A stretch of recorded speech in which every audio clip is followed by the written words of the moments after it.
Bible പറയുന്നത് യേശു ലോക രക്ഷകൻ എന്നാണ്, അല്ലേ? നിങ്ങൾ കേട്ടിട്ടുണ്ടല്ലോ, ലോകത്തിൻ്റെ പാപത്തെ ചുമക്കുന്ന ദൈവത്തിൻ്റെ കുഞ്ഞാണ്. ഫൈൻ. അപ്പോൾ ഈ ലോകം എന്ന് ബൈബിൾ പറയുന്നത് ഈ ലോകരാഷ്ട്രങ്ങളെ മുഴുവൻ ചേർത്തിട്ടാണോ? എന്താ ബൈബിൾ പറയുന്ന ലോകം?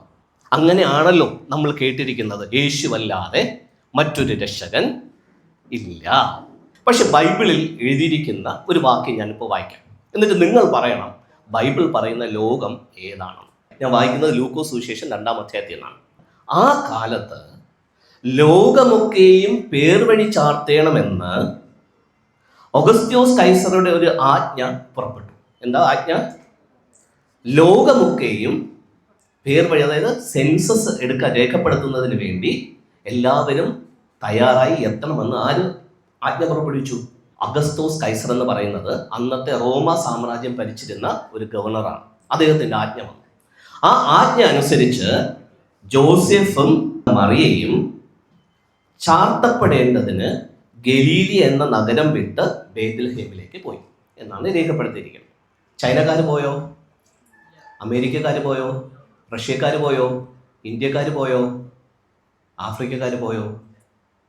എഴുതിയിരിക്കുന്ന വാക്യം എന്താ? ലോകമൊക്കെ. അപ്പോൾ ആ ലോകം ഏതാ? ആ ലോകം ഏതാ?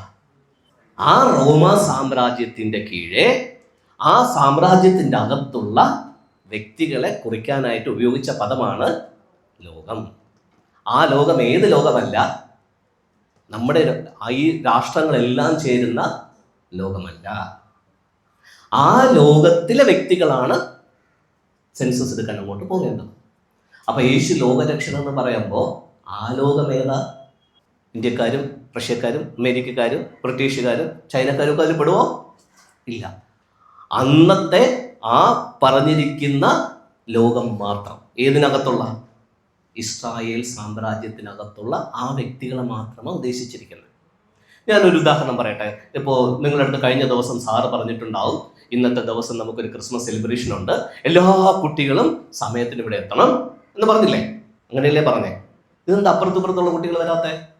എത്രയോ സ്ഥാപനങ്ങളുണ്ട്, താഴെ ഒരു ആചാര്യ ഇൻസ്റ്റിറ്റ്യൂഷൻ ഇല്ലേ, അവിടുത്തെ കുട്ടികൾ എന്താ ഇങ്ങോട്ട് വരാത്തെ? അപ്പൊ സാർ ഉദ്ദേശിച്ച എല്ലാ കുട്ടികളും എന്ന് പറയുന്നത് ഈ അക്കാഡമിക്കകത്ത്, ഈ ഇൻസ്റ്റിറ്റ്യൂഷനകത്ത് പഠിക്കുന്ന കുട്ടികളെ കുറിച്ചാണ് പറഞ്ഞത്. അപ്പൊ നമുക്ക് ആ സാറ് പറഞ്ഞ കാര്യത്തെ എല്ലാ കുട്ടികളെയും വിദ്യാർത്ഥികളെയും എന്നുള്ള രീതിയിൽ വ്യാഖ്യാനിക്കാൻ പറ്റുമോ? പറ്റത്തില്ല. സോ ഇതേ രീതിയിലാണ് ബൈബിളിനകത്തുള്ള പ്രതിപാദ്യ വിഷയവും. അത് നമുക്ക് എന്താക്കാൻ പറ്റില്ല, ജനറലൈസ് ചെയ്യാൻ പറ്റത്തില്ല.